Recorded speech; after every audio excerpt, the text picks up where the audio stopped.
अस्सलाम वालेकुम व्यूअर्स हमेशा की तरह हमारे साथ मौजूद हैं डॉक्टर इफ्तिखार ख्वाजा। पिम्स इस्लामाबाद में न्यूरोलॉजी के डिपार्टमेंट के हेड ऑफ प्रोफेसर रह चुके हैं। आजकल इंग्लैंड में बतौर मेडिकल कंसल्टेंट काम कर रहे हैं। अस्सलाम वालेकुम डॉक्टर साहब। अस्सलाम वालेकुम। डॉक्टर साहब, आज फिर हम आपसे बात करेंगे ब्लड प्रेशर के बारे में। हमारी पिछली वीडियो को व्यूअर्स ने बहुत पसंद किया, लेकिन उसके साथ सवालात भी बहुत सारे हमारे पास आए, तो आज हम सिर्फ उन्हीं सवालों को डिस्कस करेंगे। अच्छा डॉक्टर साहब, सबसे पहले तो हमें ये बता दीजिए कि क्या मेन कॉजेस, बुनियादी वजूहात क्या हैं हाई ब्लड प्रेशर की? सबसे पहली वजह तो ये है कि जैसे जैसे हमारी उम्र ज़्यादा होती जाती है तो हमारे सारे टिश्यूज जो हैं इलास्टिसिटी उनमें ख़त्म होती जाती है। जैसे मसल्स में इलास्टिसिटी, स्किन में इलास्टिसिटी ख़त्म हो जाती है, जैसे झुर्रियाँ पड़ जाती हैं, इलास्टिसिटी ख़त्म होने की वजह से है। आपकी आर्टरीज में जब इलास्टिसिटी ख़त्म होती है तो वो उनमें फैलने की गुंजाइश नहीं रहती है। मैं आपको बताता हूँ कि जब आप एक्सरसाइज करते हैं तो दिल तेज तेज धड़कता है, तो उसके साथ ब्लड प्रेशर बहुत हाई हो जाना चाहिए, क्योंकि दिल ने ज़्यादा पंप करना शुरू कर देता है, ब्लड ज़्यादा जल्दी जाता है जिस्म में, तो प्रेशर के साथ जाता है। लेकिन जब आर्टरीज यंग होती हैं तो वो फैल जाती हैं साथ ही, तो वो उनके फैलने से, वो इनका फैलने का मकसद ये होता है कि सारे टिश्यूज में, मसल्स में आपके ब्लड ज़्यादा जाए।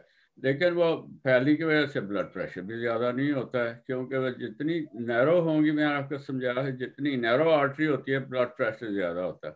तो जवानी में तो इलास्टिक होती हैं, वो फैलती हैं, तो जब एक्सरसाइज करते हैं या किसी और चीज़ में, मसलन टेंशन ज़्यादा हो, गुस्सा आए, तो वो आर्टरीज जो हैं वो फैल जाती हैं उसके साथ। लेकिन जब हमारी एज ज़्यादा होती है तो इलास्टिक टिश्यू उसमें ख़त्म हो जाता है, वो फैल नहीं सकती हैं, इसलिए ब्लड प्रेशर वैसे ही ज़्यादा होना शुरू हो जाता है थोड़ा बहुत। और कुछ दूसरे फैक्टर्स भी होते हैं, मसलन आप एक्सरसाइज छोड़ देते हैं जब आप बड़े होते हैं, तो फिज़िकल एक्टिविटी कोई नहीं होती है, आप सारा दिन ऑफिस में कुर्सी पर बैठे रहते हैं, गाड़ी पर जाते हैं, गाड़ी पर ही वापस आते हैं। आप फिज़िकल एक्टिविटी जब जवान होते हैं तो आप पैदल भी चलते हैं, ज़्यादा साइकिल पर भी चले जाते हैं, कभी भागते भी हैं ना। जब आप जो ही आपकी एज ज़्यादा होती है तो एक तो आप बॉस बन जाते हैं और गाड़ी बड़ी हो जाती है, गाड़ी पर ऑफिस जाते हैं, जाकर बैठ जाते हैं और लोगों को भगाते हैं इधर उधर ऑर्डर देकर, खुद कुछ काम नहीं करते हैं, और ना ही फिज़िकल एक्टिविटी है, ना ही कोई एक्सरसाइज है। तो उसकी वजह से आपका ब्लड प्रेशर जो है ना वो ज़्यादा होना शुरू हो जाता है। उसकी एक और वजह ये भी है कि जो ही आपकी एक्सरसाइज कम होती है तो आपका वज़न बढ़ता जाता है। जब वज़न बढ़ता है तो आपका जिस्म जो है ना फैल जाता है, तो जितना बड़ा जिस्म है उतनी ज़्यादा खून की भी ज़रूरत है जिस्म को, तो वो उतना ज़्यादा खून जब पैदा भी होता है और पंप भी होता है। जब जितना ज़्यादा खून पंप होगा उतना ही ज़्यादा ब्लड प्रेशर बढ़ेगा। तो ये तीसरी वजह है वज़न ज़्यादा होने की। और चौथी वजह यह है कि पाकिस्तान में लोग स्मोकिंग बहुत करते हैं। बाहर के मुल्कों में, यूरोप में तो कहते हैं कि नो स्मोकिंग। अब यहाँ ये है कि इंग्लैंड में जहाँ हम होते हैं तो स्मोकिंग बहुत ही कम नज़र आती है। आप किसी जगह पर जाएं, रेस्टोरेंट में जाएं, स्मोकिंग नहीं होती है, लोग स्मोक कम करते हैं। पाकिस्तान में जहाँ भी जाएं लोगों ने सिगरेट हाथ में पकड़ा होता है। तो और एक स्मोकिंग की ये बड़ी वजह। और एक दूसरा ये, चौथा ये, पांचवा ये है कि नमक बहुत ज़्यादा खुराक में इस्तेमाल करते हैं। सालन पक कर आता है तो ऊपर छिड़कना शुरू कर देते हैं, तो मैंने देखा है बहुत ही नमक छिड़क कर लोग खाते हैं, तो वो बड़ा डेडली है, वो बड़ा ज़्यादा। नमक के साथ तो आपका ब्लड प्रेशर ज़रूर हाई होगा। और ये है कि आपकी स्ट्रेस ज़्यादा होती है काम पर। पाकिस्तान में वैसे ही लोगों को स्ट्रेस ज़्यादा होती है, क्योंकि यहाँ तो, यूरोप में तो देखें कि हर काम खुद ब खुद ही हो जाता है, आपको भाग दौड़। वहाँ तो बिल जमा कराने के लिए भी भागना पड़ता है, तो वो बैंकों में लाइनें लगी होती हैं। यहाँ हर काम अपने वक्त पर अपने आप ही होता है, कोई लाइनों में नहीं लगना पड़ता, घर बैठे हैं। तो इसलिए वहाँ स्ट्रेस बहुत ज़्यादा है पाकिस्तान में। और एक यह है कि मर्दों का ज़्यादा ब्लड प्रेशर होता है। तो ख्वातीन आप लकी हैं, आपका ब्लड प्रेशर कम होता है। मर्द तो कहते हैं कि ख्वातीन को खुद ब्लड प्रेशर नहीं होता है, हमें ब्लड प्रेशर करती दूसरों हैं। को देने में हमारी महारत है, चले किसी चीज में तो हम माहिर हैं। एक तो हमारे क्रेडिट में कोई चीज है। ये डॉक्टर साहब इतनी सारी आपने वजूहात बता दी। चले ओल्ड एज को तो हम नहीं कंट्रोल कर सकते, वो तो एक अल्लाह की तरफ से है, उसके साथ फिर स्किन पे भी असर पड़ता है, बाकी चीजों पे भी होता है। लेकिन बाकी आपने इतनी सारी चीजें बताई हैं, इनको अगर हम अलग अलग कभी डिस्कस करें आपसे, तो मेरा ख्याल है हर चीज में हम एक अलग से एक सेशन कर सकते हैं। जिस तरह आपने मोटापे का कहा है, बिल्कुल कर सकते हैं, बिल्कुल बिल्कुल उस पे, और फिर स्ट्रेस मैनेजमेंट, क्योंकि कुछ स्ट्रेस इस तरह के हैं जो कि इजीली मैनेज हो सकते हैं। आपने पिछली वीडियो में जिस तरह हमें थोड़ा सा बताया था, लेकिन बिल्कुल हमें बिल्कुल। डिटेल में या, उस पे या। भी आपसे डिस्कस कर लेंगे। तो जिन वजूहात को हम कंट्रोल नहीं कर सकते, उनके लिए फिर आप क्या कहेंगे कि हम, क्या हर इंसान को लाजमन बुढ़ापे में ब्लड प्रेशर एक्सपेक्ट करना चाहिए? क्योंकि ओल्ड एज का और इलास्टिसिटी का हमारे पास कोई हल नहीं है, तो क्या हर इंसान को बुढ़ापे में हाई ब्लड प्रेशर होगा? होगा ज़रूर, लेकिन आप कंट्रोल कर सकते हैं उसको। और आप ये है कि एक तो एक्सरसाइज की आदत डालें। ठीक है। एक्सरसाइज जो बेस्ट है वो पैदल वॉक है, मैंने पहले भी इसके जिक्र किया था। वॉक के साथ ये है कि आपकी एक्सरसाइज भी हो जाती है और आपकी रिलैक्सेशन भी हो जाती है, क्योंकि आप आराम से बेशक मटर गश्त करें, बेशक ब्रिस्क वॉक ना करें, कभी कभी ब्रिस्क भी कर लें, उसके साथ एक्सरसाइज होती है। तो ब्रिस्क वॉक के साथ आपकी डेफिनेटली रिलैक्सेशन होती है, क्योंकि आपका दिमाग जो है इधर उधर की बातों, स्ट्रेसफुल बातों पर सोचने की बजाय आप बाग में फूल देख रहे हैं या इधर उधर कुछ कर रहे हैं, तो योर अटेंशन इज डाइवर्टेड। बिल्कुल, थोड़ा तो ध्यान इधर उधर हो जाता है। या स्ट्रेस भी कम हो जाती है वॉक बिल्कुल। करने से।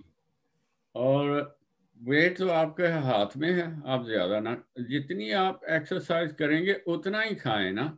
जब आप जितना ज़्यादा खाना शुरू कर देते हैं तो आप और बैठे रहते हैं, एक्सरसाइज करते नहीं, तो आपका वज़न तो डेफिनेटली बढ़ना शुरू हो जाएगा।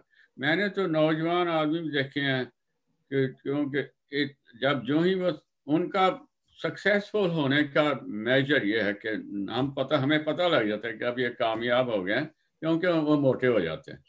सक्सेस का मेजर ही यही है पाकिस्तान में कि आप मोटे हो जाते हैं। नोटे हो तो आप जाते हैं। सक्सेसफुल हों तो मोटे ना हो, साथ एक्सरसाइज जारी रखें। और ये है कि जब स्ट्रेस को कम करें, स्ट्रेस जो है वो खुद ब खुद कम नहीं होती है, उसको कम करना पड़ता है। आप बैठ जाएं, अपनी प्रॉब्लम्स, जिस तरह मैंने आपके नींद के बारे में जब मैंने एक दफा आपसे बात की थी, जी जी बिल्कुल। बैठ जाएं और अपनी प्रॉब्लम सारी नोट करें कि मेरी क्या क्या प्रॉब्लम्स है, और उनको नंबर एक टॉप से लेकर बॉटम तक हल करना शुरू कर दें। कहीं ना कोई तो हल होगी ना, आपकी स्ट्रेस इस तरह कम हो जाएगी। स्ट्रेस का एक नुकसान ये भी है कि जब आपको स्ट्रेस ज़्यादा होती है तो खाना आप खाते ज़्यादा हैं, स्ट्रेस की बिल्कुल। वजह से ज़्यादा इंसान खाना खाता है और वज़न उससे भी ज़्यादा बढ़ता है। तो स्ट्रेस इज़ वेरी बैड। तो डॉक्टर साहब, स्ट्रेस पे हम स्मोकिंग फिर बहुत लंबी डिस्कशन कर सकते हैं यकीनन। मतलब कुछ लोग इससे डिसएग्री भी बताने करेंगे, मेरे समेत काफी लोग होंगे जो कहेंगे कि स्ट्रेस को कंट्रोल नहीं किया जा सकता। तो मेरा ख्याल है ये इतना एक लंबा ये एक टॉपिक है, इस पे मेरा ख्याल है हमें एक से ज्यादा सेशंस आपके साथ करने पड़ेंगे स्ट्रेस मैनेजमेंट पे सिर्फ। तो अभी डॉक्टर साहब ठीक है। आपने ये बताया तो कि जब, मैं जिक्र कर रहा था कि आप स्मोकिंग स्मोकिंग छोड़ दें। स्मोकिंग इज़ वेरी बैड, बड़ी बुरी हैबिट है, उसको छोड़ दें, आसान है। आजकल तो गोलियां भी मिलती हैं निकोटीन के लिए, निकोटीन की टैबलेट्स होती हैं, च्युइंग गम होती है, तो वो उसके साथ आप स्मोकिंग छोड़ दें।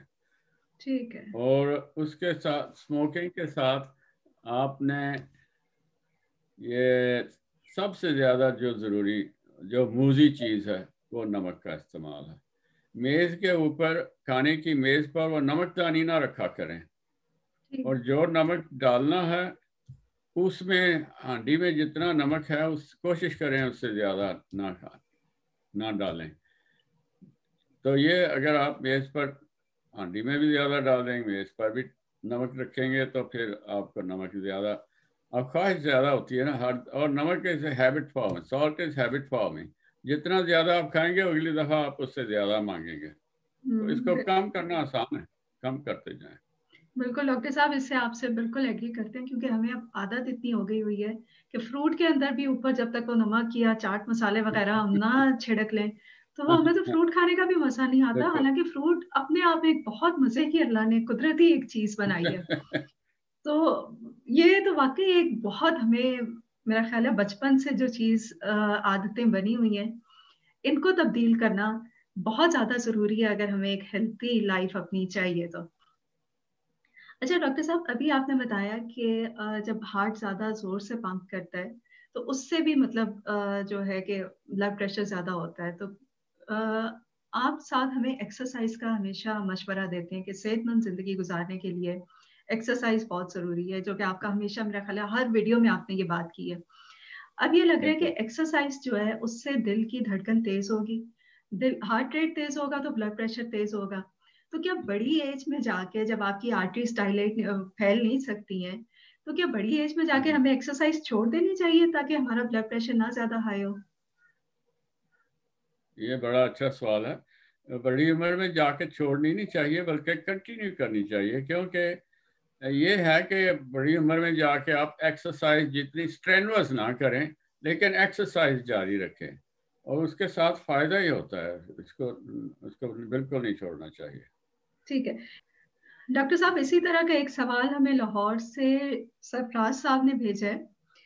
वो पूछ रहे हैं कि ब्लड प्रेशर और हार्ट रेट का आपस में क्या ताल्लुक है। सवाल उनका ये है कि अगर ब्लड प्रेशर हाई है तो क्या हार्ट रेट भी हाई होगा? यानी कि क्या हार्ट रेट की वजह से ब्लड प्रेशर हाई होता है या हाई ब्लड प्रेशर की वजह से दिल की धड़कन तेज होती है? इनका क्या आपस में किस तरह का इनका कोरिलेशन है?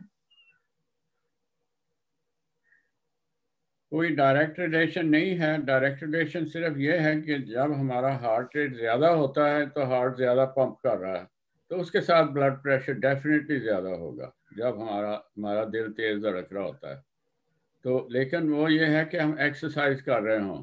अगर हम एक्सरसाइज नहीं कर रहे हैं और हार्ट रेट हमारा तेज़ हो रहा है तो उसकी कोई और वजह होगी। फिर उसके साथ मसलन कि फ़र्ज़ करें कि आपको खुदा न खास्ता हार्ट अटैक हो रहा है तो आपका हार्ट रेट ज़्यादा हो जाएगा, तो उसके साथ आपका ब्लड प्रेशर कम हो जाएगा, ज़्यादा नहीं होगा। क्योंकि आपको हार्ट रेट जो ज़्यादा हुआ है वो उस वजह से हुआ है जिसकी वजह से आप जिस्म में ज़्यादा खून की ज़रूरत है। वो हार्ट रेट इसलिए ज़्यादा हुआ है कि हार्ट अटैक के साथ आपका ब्लड प्रेशर कम हो गया था। जब ब्लड प्रेशर कम होता है तो दिल को कंपनसेट करने के लिए तेज़ हो जाता है हार्ट रेट। तो ये रिलेशन है कि ब्लड प्रेशर कम होने से हार्ट रेट तेज़ हो जाता है, लेकिन उसकी कोई वजह होती है, ऐसे ही ब्लड प्रेशर कम नहीं होता है। ठीक है। अच्छा डॉक्टर साहब, ये आपने बता दिया किस तरह का रिलेशन है, लेकिन अक्सर लोग ये भी कहते हैं कि मेरा दिल बहुत तेजी से धड़क रहा था, तब मैंने उसको चेक किया अपना ब्लड प्रेशर, उस वक्त वो ब्लड प्रेशर हाई था। तो यानी कि हाई ब्लड प्रेशर, दिल तेज धड़कना, उसकी कोई मतलब क्या कोई निशानी, कोई सिम्टम है कि जब दिल तेज धड़क रहा है तो बीपी हाई होगा या लो होगा? उसका क्या उसमें फिर ताल्लुक है ब्लड प्रेशर के साथ? ये भी अच्छा सवाल है। ब्लड प्रेशर और दिल का तेज धड़कना ये दोनों जिस्म में हमारा ऑटोमेटिक सिस्टम लगा होता है, उसको हम सिंपैथेटिक नर्वस सिस्टम कहते हैं।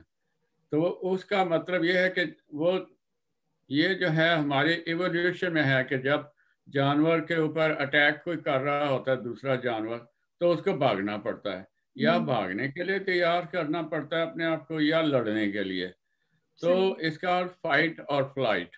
तो फाइट और फ्लाइट के लिए हमें तैयार करना पड़ता है अपना जिस्म, और जिस्म को तैयार करने का सबसे बेहतरीन तरीका यह है कि हार्ट रेट तेज़ हो जाके जल्दी जल्दी खून पहुंचे जिस्म में, और ब्लड प्रेशर भी तेज़ हो ताकि खून को पुश भी किया जाए जिस्म में। तो ये हार्ट रेट और ब्लड प्रेशर दोनों अंडर सिंपैथेटिक कंट्रोल हैं। तो ये दोनों जब ज़्यादा हो हमारा ब्लड प्रेशर और हार्ट रेट ज़्यादा इकट्ठे ही होते हैं, और उसकी वजह यह कि एंग्जाइटी होती है। एंग्जाइटी में सिंपैथेटिक नर्वस सिस्टम ज़्यादा ओवरवर्क कर रहा है। आप जितनी एंग्शियस होते हैं तो वो बगैर वजह के आपका फाइट और फ्लाइट सिस्टम चालू हो गया है। सिंपैथेटिक नर्वस, आपका फाइट और फ्लाइट सिस्टम बगैर वजह के चालू हो गया। ठीक है। तो वो ना को आप पर हमला कर रहा है, ना आपको कहीं भागने की जरूरत है, ना लड़ने की, लेकिन वो एंजाइटी में भी sympathetic nervous system over act करता है, उसकी वजह से है। चलिए, बहुत शुक्रिया डॉक्टर साहब, आपने बहुत डिटेल में हमें ब्लड प्रेशर के बारे में बता दिया। मेरा ख्याल है अब हमारे पास कोई ऐसी वजह नहीं रह गई है कि हम अपनी आदतें ना सुधार लें। तो अपने आप को अगर हेल्थी लाइफ की तरफ लेके जाना है तो हमें अपने आप को ब्लड प्रेशर से महफूज रखना पड़ेगा। बहुत शुक्रिया व्यूअर्स। आपको अगर डॉक्टर साहब से कोई सवाल करना हो तो हमें नीचे कमेंट सेक्शन में लिख दीजिए। आपका सवाल डॉक्टर साहब से अगली दफा डिस्कस किया जाएगा। थैंक यू डॉक्टर साहब। शुक्रिया। अस्सलाम वालेकुम।